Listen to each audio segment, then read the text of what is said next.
All right, ladies and gentlemen, I want to welcome you to another episode of We Create Music TV. I am your host, B. Vaughn, and today we have, my man, the letter L Beats, music producer and educator extraordinaire.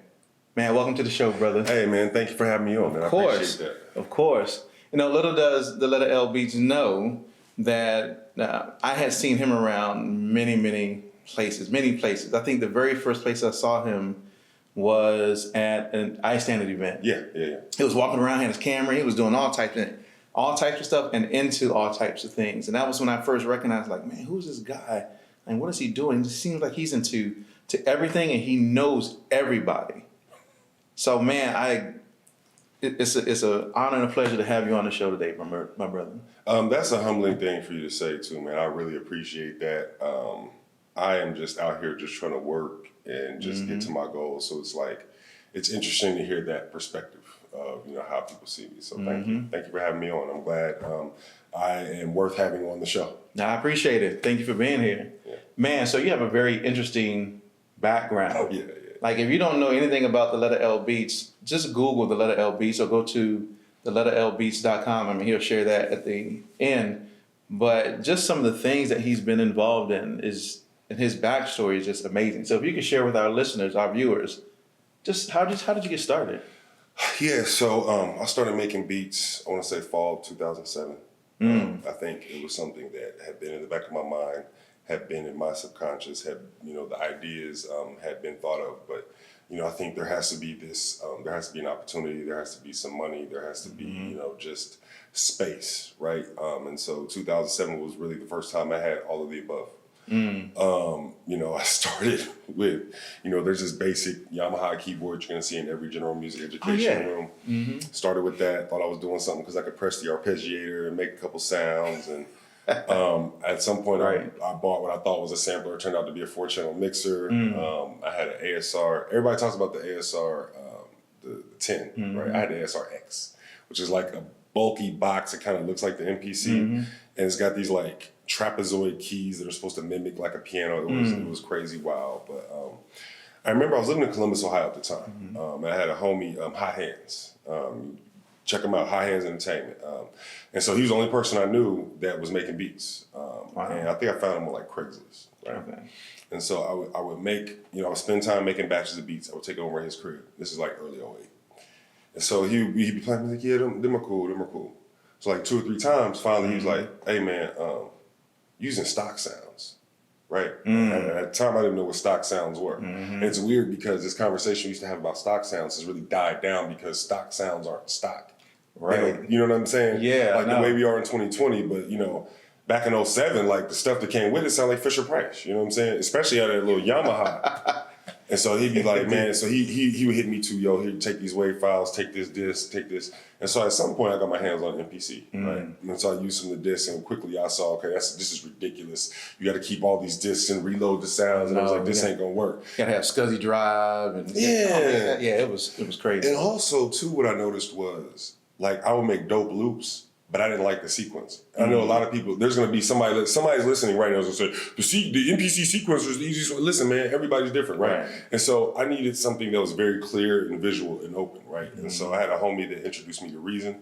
And what caught me right off the bat was like the animations and the racks. And I'm like, oh yeah. So, considering if you're in the very beginning stages, from time to have idea to start beat to finish beat, wasn't so the learning curve wasn't that bad. And so you experienced some early success, which encourages you to go on. You know what I'm saying? And so through there, I just started teaching myself. And at this time, I think when I started, I was like coaching football and substitute teaching and running an after school program, right?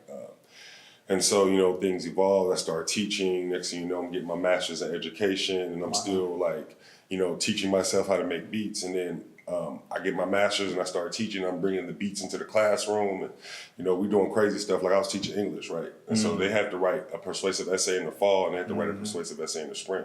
What I did was you got a certain score in the fall. I just made you do your outline in the spring and then you could write a rap song for your persuasive essay, that kind of stuff. I was teaching kids how to make beats when, kids, you can get on FL Studio, but it's just like, with kids, you gotta like channel that energy. You know what I'm saying? So it's like kids have like dabbled with stuff on their phones, but I was the first person that, like, in Champaign, Illinois, where a lot of kids were like, "Oh, you can really do this!" Like, I'm bringing in the monitor speakers and I'm bringing in the MIDI controllers and showing them how to do stuff. And so at this time, I started dabbling in video. Right, I'm doing a video yearbook. We're doing soundtracks. We're doing stuff like we took Kevin Gates' "I Don't Get Tired" and remade it into like this like school spirit song to start the school off. Wow. Video went viral. He did the same thing with Iggy Azalea Fancy. We're making music videos. We teaching kids. We remixing songs. We working with the band. Like we did dun dun da da da da da da. The little from FAMU. We took and remade that into like a school song where like the band participated, played some parts, taught kids how to do audio, all that kind of stuff. So I'm having a blast, but what's happening is, one, it's a school, so learning starts to occur. Right. Where like I have the principals that love it. It's like, people. My classroom is under a lot of scrutiny. People are like, "Well, are y'all learning?" Well, yeah, the kids are learning, but we're having fun. Their idea of education is everybody sits down and just looks at the wall, right? And open a book, and that's the only method to learn. Yeah, and so at the same time, I'm feeling less and less fulfilled going to school every day because I'm starting to realize like this education is BS. Our education system, it's a lot of red tape. It's a lot. I don't think kids are learning. I think we're doing a lot of babysitting. So that just coupled with the growing need for me I really want to make digital media, right? So I moved to Atlanta. I taught for about 3 months. And then, I was working at a studio, doing kind of an internship thing. And what I was able to start doing was finding ways to make money outside the paycheck. Right. So I quit my job. I didn't tell my girl nothing. I just quit. Now, we still together. She stayed down with me. Like, she could be like, what? But what she watched me do over the course of the last couple of years is find a way to really, when you say this phrase, get it out the mud, is really thrown around. I've gotten it out the mud. I found a way to get a job in higher education teaching beats. I found a way to get a list of clients who trust my ability to coach them at making beats, monetizing their music, marketing and branding. That's something I've gotten good at. Those stickers over there, I think the stickers are dope. I think the stickers look cool. I think they were born out of some really good intellectual property and creativity, right? But those happen because we needed money in the house. Yeah, I don't blame you. And that's been about 25-30% of my income over the last 9 months. Wow. And just the thought of, a certain merch set and design sets that appeal just to producers. Yo, wait a minute. But if you don't, look, you got to get the letter lbeats.com. You got these stickers on there. Yo, this is dope right here. It says doll. It's like a pill bottle. It says doll life, says producers only. Take daily as needed to cook up. Quantity is 50. And then he got all different types of things in here. He got, what is that, the fat sausage? Yeah. That's in there. Sausage. Each little pill looks like a VST or You got personas. You got Pro Tools, Logic. Oh, yo, this is so dope. Yeah, check. Okay, my bad. No, that's okay. That's okay. That's dope. And so, yeah, man, that's just kind of how I got here where, I think probably the last thing that happened before I really changed my mindset, A3C 2018. I was there. 2017. I was there too. A3C 2017 was a changing moment because, so remember I told you I got this teaching job, right? I had just, it's October, first week in October. Yep. I just started working that job. I ain't got no 3 days to take off. So I took the one I had, and then the other two I didn't get paid for. And I went to A3C. I was already thinking about quitting then.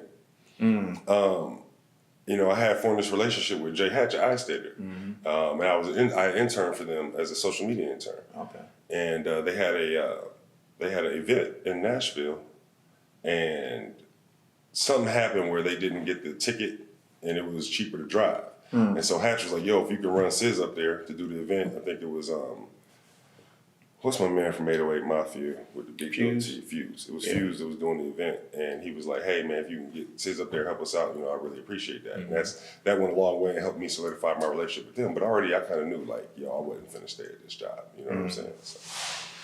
Yeah. I feel you. So what was the major transition from you that said, you know what? music is what I really want to do. Yeah, so coming back to A3C, I think once I moved, I knew I was going to do it professionally. I just didn't know what that path looked like, right? So A3C 2017, I'm at the BeatStars Summit part, where they have everybody come through, make beats, they interview everybody. And DJ Payne 1 was there. It was my first time meeting him, but it was really cool for me because, one of the reasons I identify with him because he's from the Midwest as well, right? And when I really started getting serious about, okay, I'm not just making beats, just figure, I would make a beat, go to YouTube, it was something I didn't know, but I would just make beats with no clear direction, right?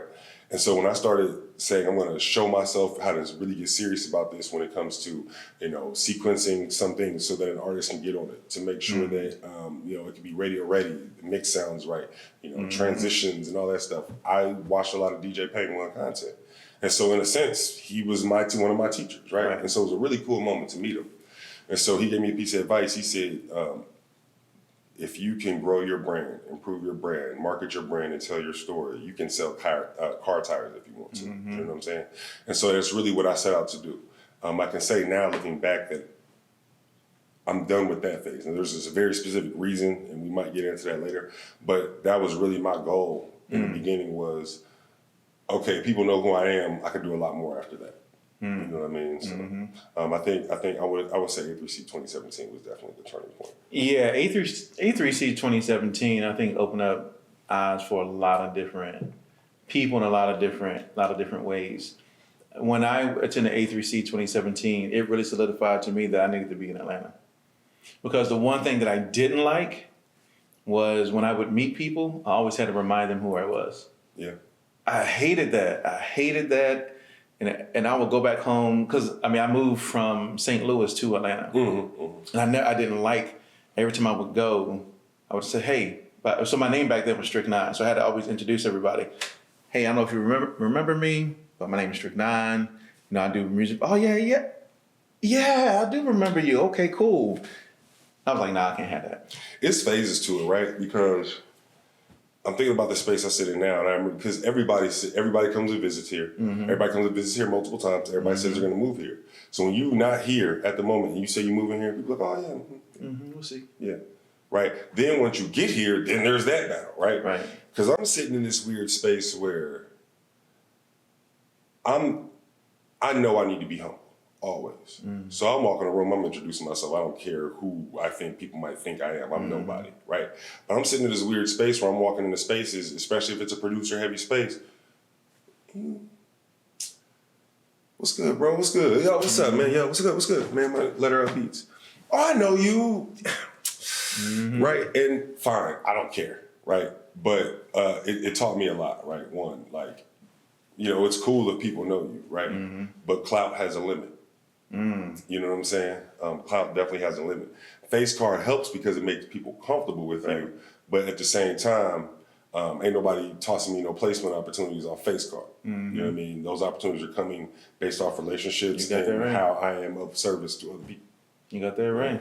Yeah, people, and that was the one thing also is that people need to see your face. They need to be able to see your face often so that they can start to establish that relationship with you, because most things don't move in this industry unless it comes out of a relationship. Most people think like, okay, cool, I just make a beat, throw it up on somewhere, and then I'm in. It's like, no, like you got to really establish. And those relationships, listen, if you come to every event for 2 years, you meet the same people and the people recognize you from events, that's cool. But the relationships are based on time and interactions too, right? If the only time you're seeing somebody is at the event, you got to figure out who you're cool with. You know what I mean? You got to figure out, like, you could be cool with A, B, and C, and then you turn on and A, B, and C all, they done rented a hotel room, they cooking up beats, or they done rented a studio, they cooking up beats, they ain't call you. And ain't no offense to them, but that's just, you know what I mean? Get your own motion. Are you doing an event? Did you call them? Are you pulling them in the stuff? It goes both ways, but Yeah, I tell people that sometimes you have to go beyond just meeting the people at the event, right? And so there have been several people that I've met at events, AJ, Smitty Boy, Versatile Tracks. I could name a whole plethora of people that, Greg Smith, homie Greg, appreciate you, brother, that you have to do other things outside of, I always approach it from outside of music though. Like, they know that I really don't ask them anything related to music, but for me, it's more about relationship. And Mark Bird, I think like me and Mark was super cool. Love you, Mark. But it was just a relationship that we built because we were like kindred spirits with one another. And so you gotta be more outside of just, hey, oh, we do music. Oh, hey, what can I get from you? Maybe I can get a placement. You can put me on. It has to be more than that. It's interesting because all of those people, you know, you've named, I have some kind of relationship with them, or I've done something with them. But it's not just, oh, I know you, so we'll do out the band, right? How about just genuine connection? Yeah. Right? You know, I was talking to you about the homie Sound Oracle, right? It's like interesting, like I know a lot of people, I really connect with Sound Oracle, right? And we've talked about some things where it's like, oh, I kind of see why we see eye to eye on certain things, where it's just like, here's just the truth. It's not about getting along, but you're not just going to have a genuine connection with everybody. You have to know that, right? And it's not personal, right? It is personal. And what I mean is like when you connect with somebody, that's who you meant to connect with. Right. You know what I'm saying? Oh, yeah. You know, shout out to Sound Oracle, who has not been on the show yet. Sound Oracle. No, he is. You gotta be real. He's busy. I know. Oh, dude, I know. Trust me, I know. Him and Trish, they working like, I don't know. Man, they trust me, machines. I know. I'm always hitting them up on IG anyway, but I know. Like another sound kit? Another set of art? Another sound kit? Another sale? Another podcast? Like, dang. Another event? But they working. But that's what I love about the things that they do is that it's the consistency in the work that they're doing and they're putting it out every week, all the time. But man, I want to go back to some of the things you were saying in your introduction. That's just a crazy transition from coming from the space that you were in, and then, you know what, I'm delving full-fledged into music, but the route that you took to get there was very interesting to me, right? I mean, you're in formal education, and you're teaching English, and all of a sudden you started to incorporate musicality into how those students were learning, and then it transitioned into, I'm doing music classes, production classes. Like, so kind of how did that really transition? Because, I mean, were you solely teaching just English and then it just transitioned into like a... So, I mean, I was making the beats before I even really, so this is what happened, man. I'll just tell you the real story. So I played football in college. I played University of Illinois. We Big Ten champs, 02, Sugar Bowl, whatever that means. You know, and I was in the process of losing football as an identity, right? And rightfully so. I'm so glad. I really should have started making beats when I was 15, but I was poor, right? Me too. You know, I'm of a certain age where when I was 15, you really low key needed like $2,000 to get into the game. You know what I'm saying? And so what happened was, I think I was coaching football. And I'm like, okay, is this what I was coaching at a community college? And I was like, is this what I want to do? And then one of the assistant coaches, he was in the middle of becoming an administrator at a local middle school. It's Columbus, Ohio, where I grew up, actually. And so he was like, hey, man, well, since you got your bachelor's, why don't you come sub? I know you ain't doing much, and we need some strong figures to school. And it was my first time dealing with kids. It's weird because I should have ran away screaming. It was, of all the schools I've been to, and I did my training in Chicago. This school was worse than the schools I had been to in Chicago. Yeah. Lockdown. Was it like a lean on me type school? Yeah. It was low key. Like you would find spent blunt guts in the corner. Like when I went to go tell the principal the kids getting hot on the playground, she was like, good, they'll be calm for afternoon classes. During that first year, we had a full on riot. That's a whole, in my heart of hearts, what I want to do is I want to get a production deal as a writer. I want to do a show about teaching middle school. Wow. Because I got stories for days. Man, I bet. But we had a full-on riot. So I could tell that story. So I should have ran away screaming, but I didn't. And so I think at that moment, so this is like fall of 07, going into the holidays, coming into 08, like I'm subbing, I'm making beats, taking care of the family. I had just had a baby. And so that's kind of really where that stuff happened, where I kind of knew no matter what, the music thing was going to be a part of it. You know what I mean? It's a funny story. You know, I was married. And I got divorced. I can't remember when I got divorced. Life was starting running, I think like 13. Right. I was married for like 7 years. And I wasn't making beats when I got married. And I remember towards the end of the marriage, you know, we was in one of them fights and she's like, why is making beats so important to you all of a sudden? All you do is sit in that basement and make beats. And looking on it now, it makes sense. But this is what happens when you're denied your passion for something. You know what I'm saying? Where somebody would have brought that to me, or if I could have started when I was 15, it wouldn't seem like this has been a part of me this whole time. I just never had the opportunity. When I was in school, they said, here, take this alto saxophone. I did that for 5 years and played jazz, and it was cool, and I learned a few things, but I knew that's not really what I wanted to do. You know, in school, it was, you know, especially you growing up black, and, you know, if you were around the church, you got positive role models. They want to give you all the things that are going to take this book, take this instrument, take this, right? And what you're presented are the next best thing to what you actually want to do, right? Why did I get so into English? Because I really wanted to rap, right? Why did I pick up the saxophone? Because I really wanted 2 turntables and you know, a sampler, but I couldn't get it. You know what I'm saying? So that's kind of the background of where I come from. And so that's why they pushed me into sports to make sure I got into college and the whole nine. And so that's how you end up, you know, in the, you know, kind of in these crazy situations, because it's the thing you need to do, the thing you want to do, the thing you're called to do, and all this stuff is kind of competing with each other. Yeah. And sometimes the path to get there is maybe not the path that we'd even think that we're taking to get to where we really want to. And it's just a different path that we end up being on, but the end result is that we really end up where we really were meant to be. Well, just like with the master's education, right? Like I knew I would have been making beats 2 years before I got that. Wow. Not realizing, well, I didn't major in music. The reason I'm able to work at a higher institution right now is because I got the master's in education. They know I can make beats, right? But how to give me a job, that's what they cared about.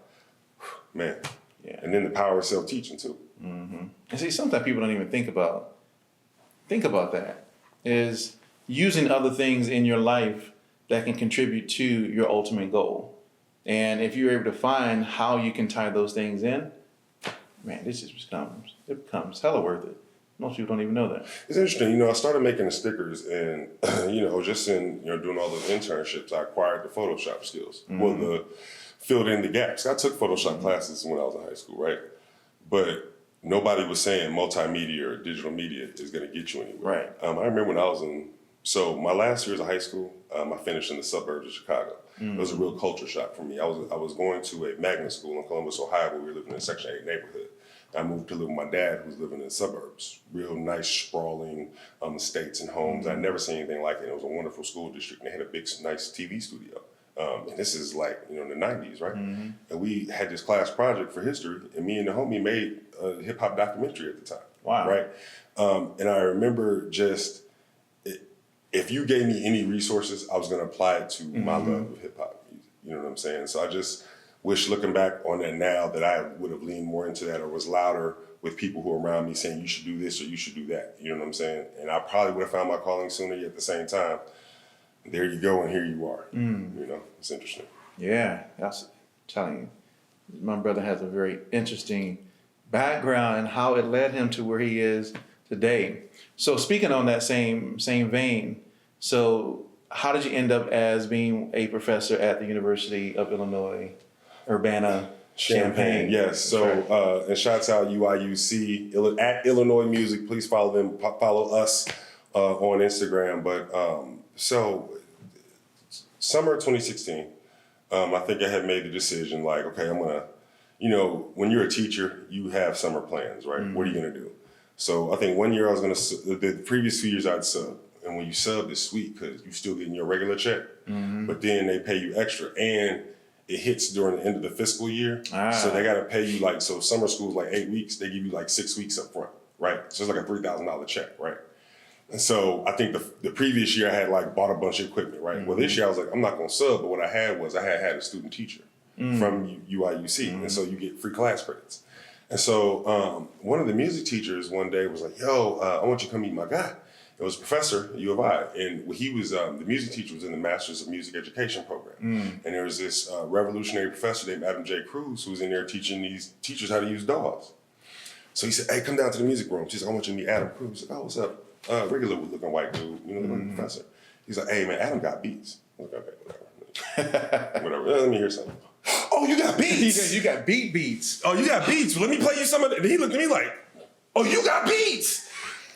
You understand, man, it's a town of when school is out, it's like 50,000 people in the city. Now it's weird now because we're doing this class. We've been making this big push. We did some sample flip Fridays with iStandard down there. Nice. It's 100 producers down there in this little city. Now, and it's weird now because I see everything they're doing with hip hop is exploding in this little city there. But when I was there, none of this was happening, right? So now I'm working with 4 or 5 artists there while I'm living here in Georgia. Wow. Right. So anyway, so I get to chopping it up with him, and he's telling me about what he does, and basically it's revolutionary in a mug. Like, you know, people know about dolls, but it's a very dabblesome process. He's intentionally teaching teachers about rap and how to rap with a culture piece tied in to make sure they're not messing it up and alienating black kids, right? And he's teaching them how to make beats. So he said, I got these credits, can I take your class, right? I just want to get a little better, right? Well, what I ultimately brought to the class was all these teachers had this musical background, trumpets, choir, whatever, and they were dabbling. And so what happened was they would play their projects, they'd be all pretty good.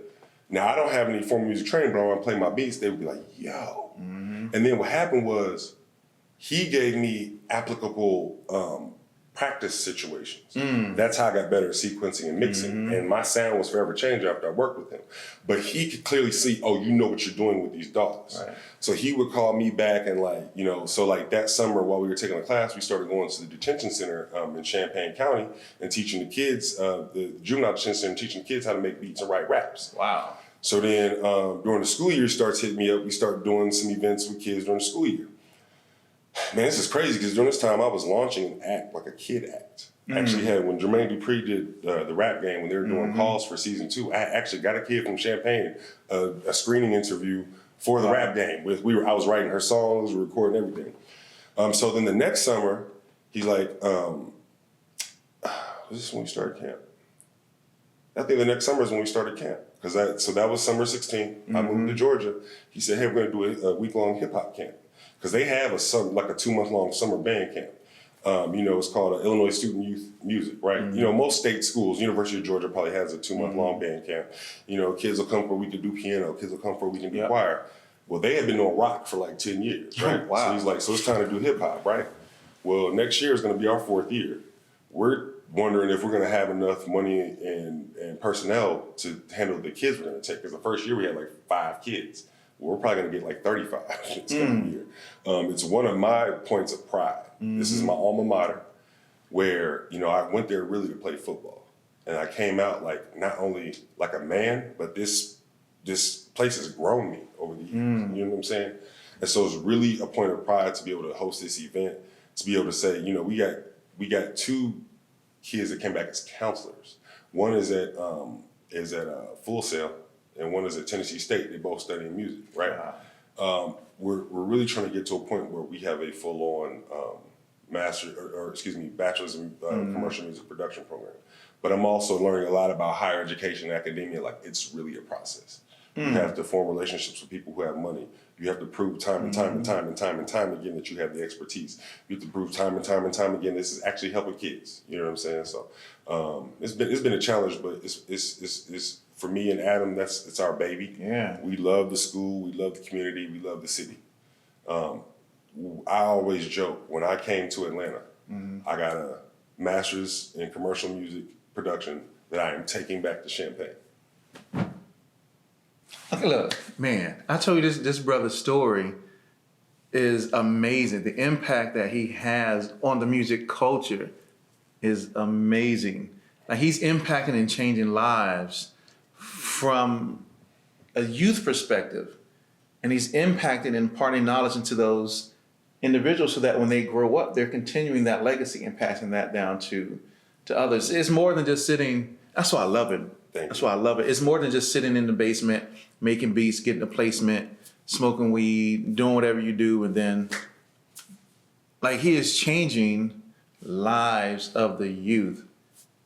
My brother, that's kudos to you, my dude, for that. I appreciate that. Big kudos to you, my brother. So we've been sitting here for a whole 30 minutes chopping it up, and nobody said the word placement, right? And so I guess that is to say, it's coming back to what you were saying. All that work came because, you know, I didn't know how to. I'm still trying to figure out how to get that big placement. I've been in the studio. Me too. I've been in the studio with major artists. I've had them record my stuff, but it's a process, right? And so I understood that if I love music for life, it's a lifetime commitment. So what am I going to do in the in-between time while I get this placement? Because this placement it starts to represent like 5% of what I'm capable of doing, right? And so it's like we're maximizing our capabilities. And on your way to any goal, you're going to have to help some people anyway. Right. So that's kind of how, Man. I don't even know what to say. Yeah. I love when people are changing lives of people. That's kind of why I got into organizational development and training, and that's what I do in my regular day-to-day job, because I could see people's lives being changed for the better. Okay, so I gotta ask. So we've been chopping it up a little bit even before we started the interview, and so you started off on reason, right? Let's talk about that. So most people don't start off on reason. Yeah. Like I've interviewed a gazillion people, and I asked, well, I got started with FL. I think I had one person who said they started off with reason. I think you just like the second one. I think Versatile said he used reason, and that's kind of what he was using.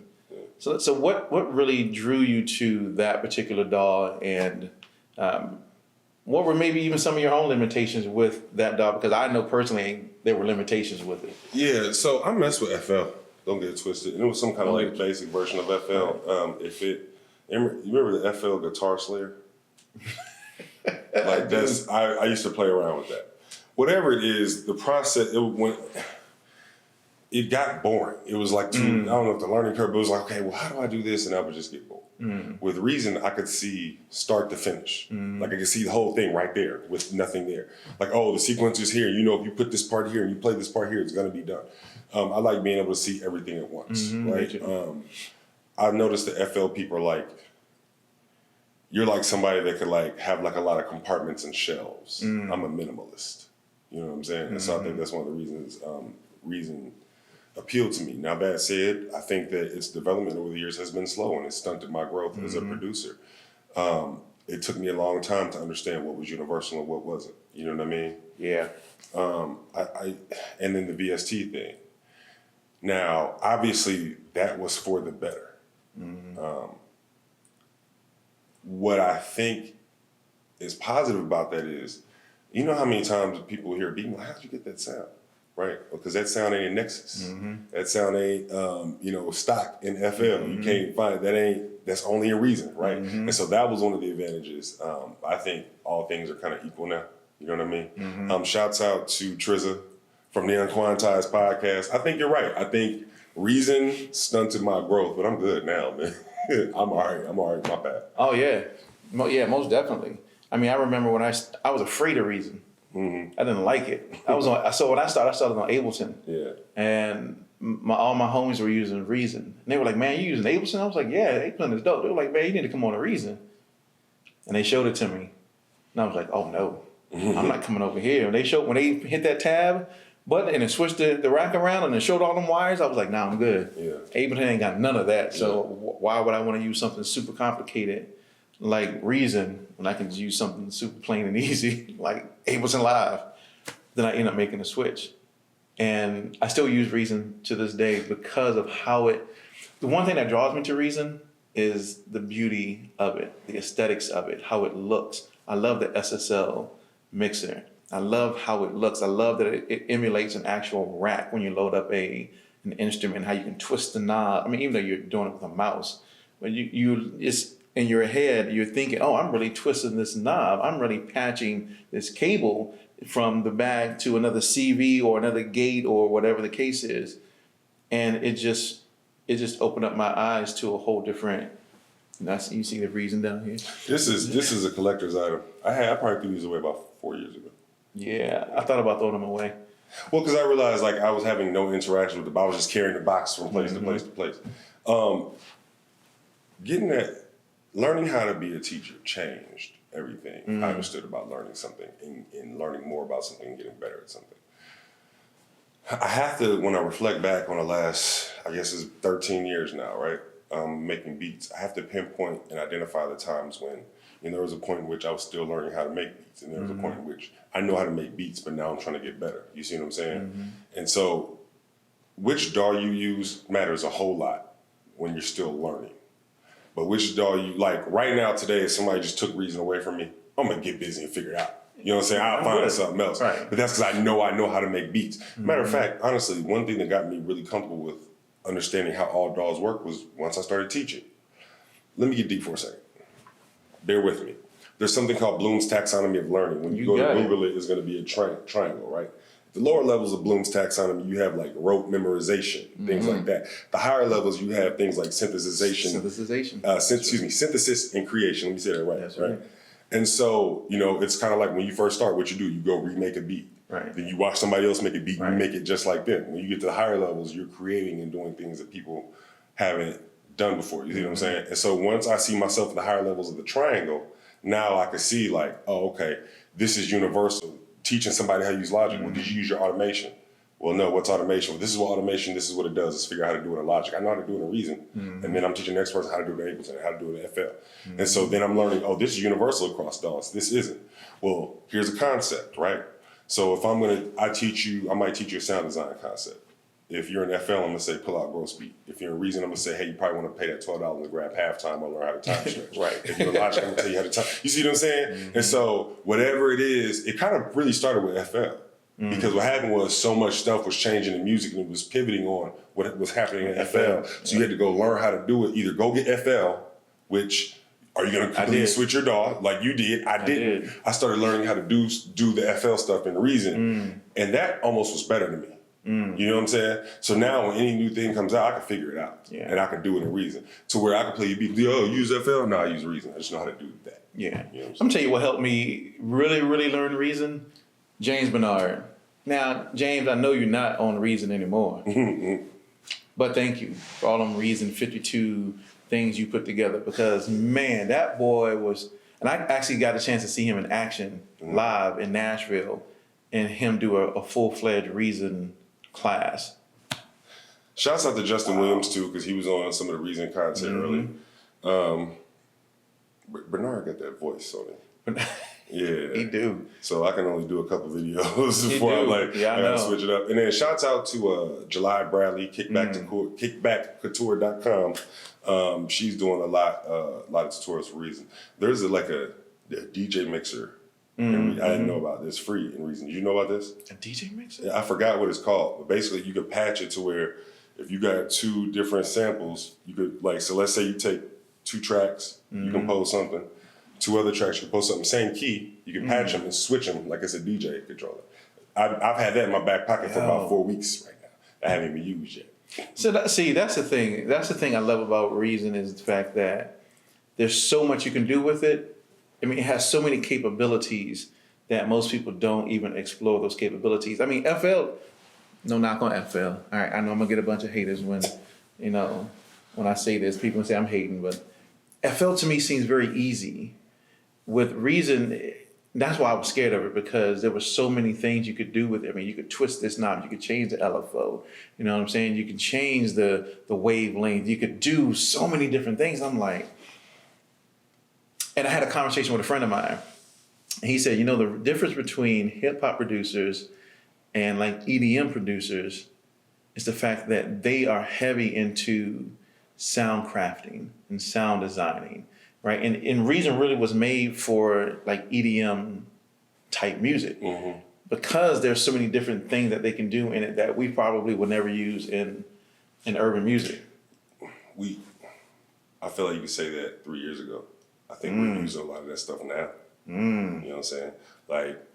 Like automation is a big one, right? Where, and listen, automation is always been around, but I think the way we're starting to use it in, I don't know what word I want to use, but I'm not using urban no more. I'm just black music. I had a whole thought about that over here. I grew up on the radio, right? So we want to call it black radio, it's called black radio, and I understand what people are saying, but we got to come up with something if we're not going to do that. Anyway, in black music, I think we're doing it more in black-based music, which is, parameter shifting, sound crafting, I think.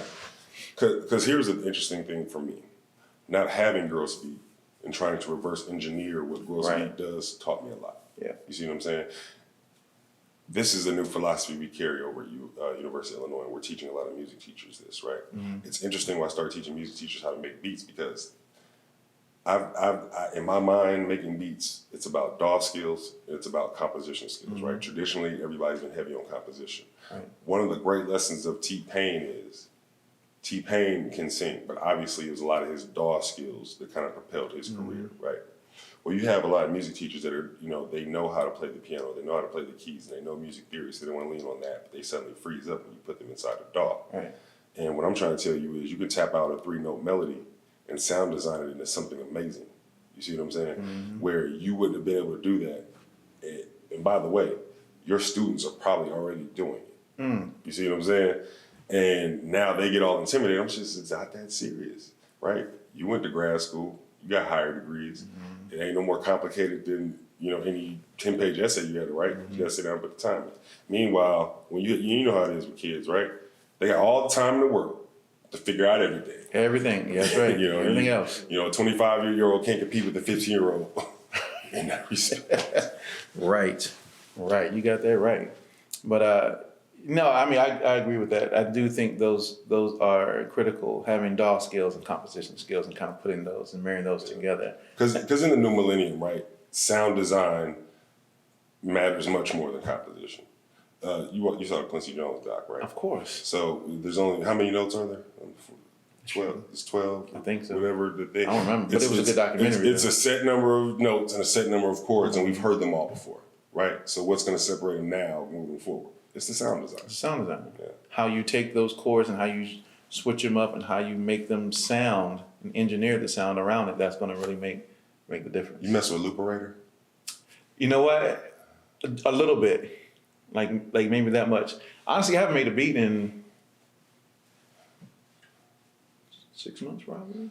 Hey, do you? You know why? Because I've been sitting here doing this whole show. Do you though? Do you? Do what you love. Do what you love. I think I made one beat and sent it over to my friend. He added what he was going to add. It came out dope though. Yeah. Came out dope. Well, send me some stems. We'll get a collab in. Came out dope. Shouts out to Cable Guys. So I started rocking with them about a year and a half ago. Lee, he just sent me Shaper Box. I think I bought Halftime.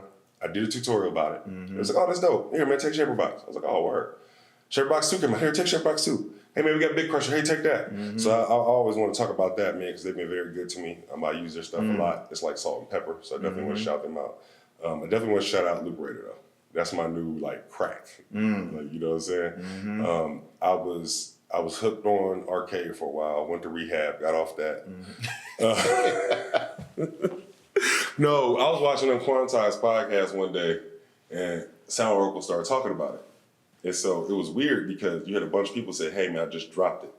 And a bunch of people was like, why you just drop it? I just picked it up. And so one of the nuances that got teased out is, one of the reasons I dropped this because I thought I was paying on it, and I was leasing it. So I was 120 in before I realized, oh, I'm going to keep coming out of pocket for this. And so then a bunch of people was like, wait, we ain't buying that? I was like, oh, gee, because it's interesting what they did. It is super interesting. This is my opinion.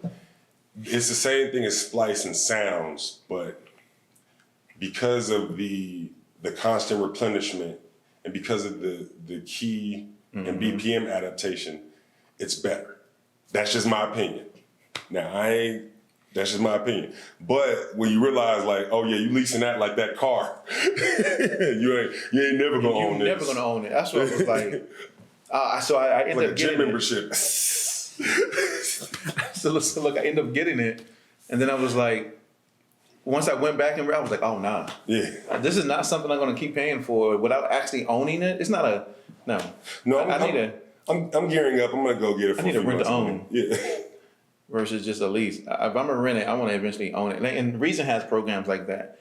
They started doing the same thing where you could rent their, rack extensions. No, I just want to go buy it. I need you to give lower discounts on some of y'all rack extensions though. Y'all tripping when it comes to some of BST layaway. I'm like, oh my goodness. Yeah, BST credit. 3 easy payments on VSTs. But they selling VSTs like used cars now. But you know what? If you look at it and then you look at the price and you go, oh, it's only, $4 a month that I'm paying for this one particular VST. But cognitively, you're not really thinking wait a minute, I'm never going to own this thing. I'm going to have to keep leasing if I want to continue to use it. And if I don't pay, then they're going to take it back. And every beat that I made with it that has that particular VST, I can never Well, I got to replace it. I learned bounce to audio when Reason was doing the 30-day demos. I don't know if they're still doing them. Yeah. So this is what, hey, we got this new. Okay, I'm gonna get it for 30 days. I'm just gonna run through it and then bounce everything out the audio. Because here's the other thing too. Yeah. Now you got the samples. Yep. You know what I'm saying? So it's just like, a whole beat is like a sample playground, especially when something new like Loop Parader or Shaper Box, something like that comes out. Yeah. I see. I would love to get to the point where they can start sending me stuff for free. Send me stuff for free. Okay. I would love it. Praise is due to the creator, because I didn't know. Yes. Reason started hitting me up about doing videos, and the reason I said no is I just wasn't set up. I was no longer set up for it. It wasn't part of my business model. I'm not a YouTube guy. I'm just gonna go out there and say that I'll put stuff on YouTube, but I'm not Captain YouTube. Yeah, I'm not Captain YouTube. I know where my assets lie. Right. Yeah. I'm trying to figure out how to be Captain YouTube, but I'm really not. You got $5,000 extra just pour into it over the course of the next 6 months. Oh, okay. See, there you go. But honestly, I want to give a shout out to DJ Toomp though. Yes. You know why? Because I had a conversation with DJ Toomp, and he is the reason why Reason has the SSL. I didn't know that mixer. So that summer, 2016, I was telling you about. That's also what happened. Reason 8 just came out, and that was the first version that had the SSL mixer. Because they had other EQs, but they weren't.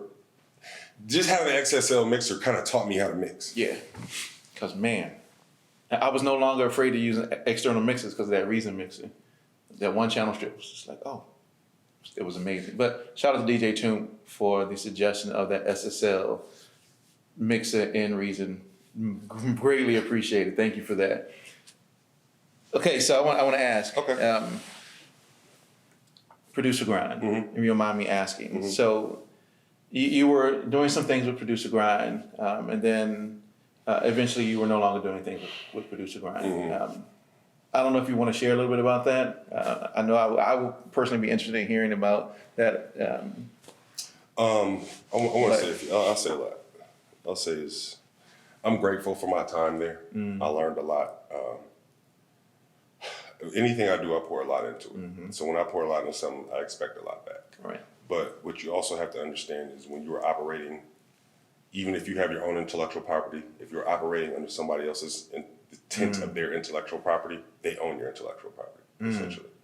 And so there's no, how do I want to say this? Here's the best way I can put it. And it's not just my experience there, too. I'm a student of the game, right? I've read all the books, everything, right? And there's always a lesson to be taken from everything. So you'll see me pulling lessons out of everything, right? Diddy worked for Andre Harrell at Uptown. Everybody knows this, right? Yep. And I read both books.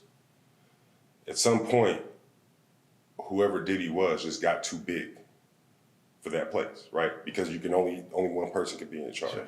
And so I would say that one thing that taught me that I needed to go build my own thing was the fact that no matter where I was, like, I'm just a big personality. I got a loud voice, got a lot of ideas. I'm very passionate about what I do. So I need my own house.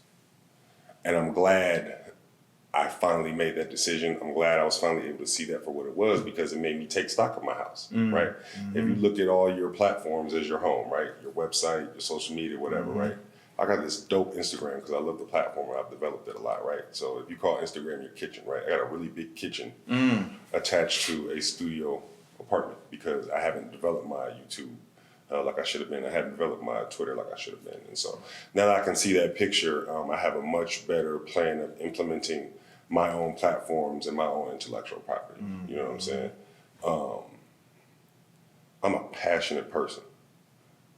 If I put a lot into something, I love it, I feel a way about it. If something hurts it hurts me. You know what I'm saying? And so that gets complicated when you have other people pouring the same into it. You see what I'm saying? So at some point, you got to find your own lane, your own space to exist in. And I think that would be true of myself, my identity, whoever I am as a producer in any place I may have been attached to or any relationship with any company I may have had. I appreciate that. No problem, man. Appreciate you giving some insight on that. Well, one thing that I recognized early was overall the producer community is a community of introverts, generally speaking. Like if you just throw a rock and grab a producer randomly, he's probably going to be an introvert. And I saw that one of my strengths is I'm very much extrovert. Me too. Person. I love talking. When you see me, like I don't. Super extrovert. I kind of know everybody, but I just like talking to everybody. I want to too. know who people are, so I get around and talk to people. And so, what happens is that makes you a good candidate for a brand ambassador, right? So people will see you and go, man, I'd love to have that person speak for my brand. But then once somebody decides they want somebody to speak for their brand, that person starts speaking. If that's their first experience, they kind of, sometimes they recoil like, how do I feel about that? You know what I mean? So it's a learning process for everybody involved. Yeah, no, I agree. Because here's what it is. Other people have asked me about it. I want to try to remain neutral, but I always need to speak my truth. Right. You know what I mean? So that's always a tough conversation to have. Right. Well, I appreciate you providing insight and taking the time to even just kind of sharing your thoughts around that. I'll say this, because it's the last thing I'll say. I said, I'm a person that when I give a lot, I expect a lot in return. What I learned in Atlanta was giving a lot is just a cost of doing business if you decide to give to somebody. If you decide, that's right. And they kind of look at it like, that's your choice. It's like, oh, okay, that's how you feel about it. Where I come from, they treat it differently, but thanks for letting me know. Right. Wow. Yes, I would agree with that. And I will tell you from a transparency perspective, my wife has that kind of thing about me, is because she always tells me, you give more than what other people will give back to you. And I said, yeah, I know. And she sees it as not a roadblock, but as something that's not really helping me, because I'll give to somebody else. I'll take their stuff, I'll promote it, I'll post it, I'll talk about it, I'll be where they need me to be. I'll come and take pictures and videos, but it's not really reciprocated. But it's like that was your choice to do that for them. Well, I think that's why I'm always going back to the drawing board, right? Because here's what was hard for me in the 3 years here. There are a bunch of personality attributes that served me really well in other areas of life that, while they started me well here, hurt me when I tried to move to the next step. And those two things are, one is giving of people, right? Just really being able to give and say, hey, I don't expect, but I'm going to give you my best and everything, right? And I think the second one is, and I'm trying to remember if I didn't lose my train of thought, is, oh, well, it'll come back to me. It'll come back. Yeah. But yeah, at least that. Yeah. My girl, she watches, because she's been so supportive, and, when things are not as liquid, she kind of, helps fill in, but then we're doing well, is, kind of like I'm the one that you got, kind of helping her, but she does have something to say when I decide to make a move. So I think, I wanted that other one to come back to me, but it didn't. So, no, it's all good. So even in that same vein, what would be the one big piece of advice that you would give somebody coming into this music industry? Build your own. Build your own. Build your own. Build your own whatever. And make the lifetime commitment to do it. If you can't make the lifetime commitment, it ain't for you. But build your own. Because it's going to look one way 1 month, it's going to look one way the next year, but if you stick with it, it's going to be on point. Shouts out to Progress Report and Lala and company. I've been watching what they do for the last 2 years, and it's just grown, and it's amazing. I'm watching what you do, even in the last few months, it's just grown. And so build your own. Whatever it is you're going to build your own. Yeah, I've had to come to that realization, and I am always the type of person that want to include others. And once again, it goes back to that I want to give, but most people don't want to give back in the same amount that I end up giving. It's work. It's work for one person to build their own, but you have to be consistent at it. You got to develop the game plan that you're going to utilize in order to be able to do that. I mean, there has to be some type of roadmap, but I will always say, man, it's a roadmap, and sometimes there's going to be bumps in that road. Sometimes there's going to be detours and other little bumpy roads that you're going to have to take to get to where you need to. And it's only one more thing I want to make sure I speak on before I get up out of here, man. I got to give shouts out too, because it reminded me. One of your former guests, Smart Boy Beats. Smart Boy. Shouts out to Smart Boy. Bounce Gang. Bounce Gang. Symphonia. So when I first got here in that summer 17, I worked with a rapper named Young General in Chicago, who worked with a rapper named Mickey Halstead. Mickey Halstead now manages G Herbo. but the guy that managed Mickey Halstead had moved to Atlanta. And I had stayed in contact with him. When I got here, he said, hey, man, I got a guy that's working with some kids in the studio. It turned out to be a dude named John Thomas, who runs the 411 Brand Foundation, who's doing awesome things for kids and has let me become a program facilitator for him. So that's one of the things we do in the summer and after school here. He gave me a job. You know what I mean? But also like gave me a home to really do these awesome projects with kids. You can check them out at the 411brandfoundation.com. I want to shout them out because we did this awesome project over the summer where the kids wrote and we finally released their songs. He bought the kids their lifetime membership to ASCAP. Wow.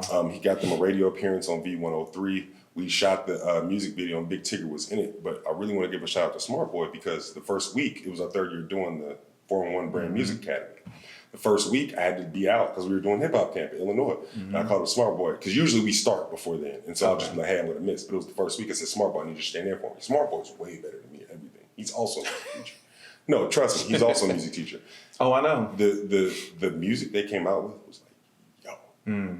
It was amazing. And Smart Boy did this remix. So, like I said, we did the video, shot some of the Cascade. Big Tigger's in the video. Greg Streets is in the video. But I really want to shout out my man, John Thomas with the 401 Brand Foundation because he's been a big help to me in facilitating the work that I want to do, staying involved in music. You know, like I said, that big placement, there's 50 million people trying to get that, right? So while I'm trying to get that, what else am I going to do? And he helped give me something to do. So that's awesome. I wanted to make sure I shouted him out too. Wow.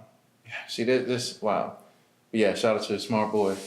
My dude right there, Symphonia. You know, good guy, very good get guy. this stepping up. I'm trying to get Smart Boy to U of I. Really? He's an asset to us. Oh, Because here's the other thing I'll say out loud. Higher music education is lacking in diversity in a way that everybody's willing to say out loud at this point. So That's right. And he's a dope music educator. he's amazing. So he's dope music educator. But man, it's been a pleasure. I mean, there's so much that we could get into. Like we didn't even scratch the surface on a lot of stuff, my brother. Like, wow. Thank you, man. I appreciate you having me on, man. It's been a pleasure. Yes. Yeah, absolutely. Any last thing you want to say to the watchers, the viewers, the listeners? Yes, man. The letter LBeats.com, THELETTERL beats.com. You can grab those stickers, those merch. If you want the sound kits, you can holler at that. Any music educators that would like to work with me, I will come to your classroom. I will help you develop programming for your students. Rappers, you know, if you want some beats, I guess holler at me. I mean, I'll get in the studio. I'd rather do a whole project, but, you know, I'm here. I make beats. It was just like how nonchalant. He was like, you know, rappers, you want beats? I got those too. Like, yeah. That's what's up, man. That's what's up. But, man, ladies and gentlemen, the letter L Beats. Amazing, amazing gentleman. Thank you for being on the show today, man. I greatly appreciate it. Appreciate it. No problem, man. Thank you for having me, brother. Thank you, man. Appreciate it. Thank you. For sure. Ladies and gentlemen, thank you very much for tuning in to another episode of We Create Music TV. You can always catch us every Thursday at 7 p.m. at www.wecreatemusic.tv. Thanks for tuning in to another episode. We're out. Peace. Have a great day. Thank you.